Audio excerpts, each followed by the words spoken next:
Pas mus būna Lietuvoje visada diskusija. Vieni sako, kad negalima valgyti anono sėklyčių, kiti sako, kad galima, kad anono sėklytės pavojingos, kiti sako, kad nieko tokio. Tai galit mum lietuviam padėti suprasti, galima tas anono sėklytės valgyti ar ne. Šiandien mes esame Granadoje, Andalūzijos regione ir susitiksime su mūsų labai geru tiekėju Eduardo. Tai mes dabar keliausime po ūkius, iš kurių jis tiekia mums skaniausius vaisius, tai nieko nelaukiam, pirmin. Tai galit mum lietuviam padėti suprasti, galima tas anono sėklytes valgyti ar ne? ¿Te puedes comer los huesos? Sí. ¿Te debes comer los huesos? No. Ar tu gali suvalgyti kauliukus? Taip. Ar jos reikia valgyti? Ne. Supratau. Tada kad taip, kad jos jeigu suvalgysi, tu nenumirsi, nei greitas nereikia gės, bet ar jos reikia valgyti? Ne.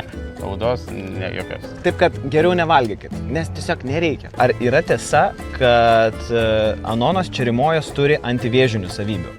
Kol kas dar nėra, kad būtų 100% patvirtinta, kad čerimoja turi antivėžinių savybių. Yra labai šitą antioksidantai, bet kol kas, gal po kelių metų bus kas patvirtins, bet kol kas tik viskas dar tyrė.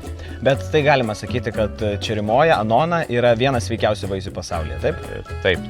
Tai eisim, atrodo, lyg į laboratoriją, bet iš tikrųjų apsisaugosim nuo kažkokio viruso. Tai koks šitas virusas? Virusas yra labai jau daug metų Ispanijoje virusas, rugoso, nes yra virusas, kuris persiduoda mechaniškai per rankas, per...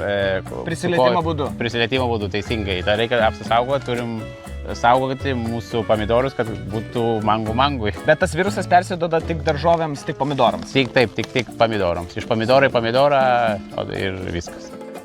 Dabar matau pomidoriukai dar yra žali, tai po kiek laiko jau pradėsit sezoną, kada jau skinsit? 2-3 savaitės jau bus pirmi pomidorai. Jau spalio gale jau galim pradėti ragauti Lietuvoje ispaniškus skanius pomidorus. Besilankydami pomidorų šiltnamyje sužinojame, kokios palankiausios temperatūros sąlygos yra šiems pomidorams augti ir tuo pačiu aplankėme mūsų mylimų tatajojo ir raudonųjų besėklių paprikų ūkį. Norėdami sužinoti daugiau apie anonas, paprikas ir pomidorus, užsukite į mūsų YouTube kanalą, kuriame rasite pilną vaizdo įrašą.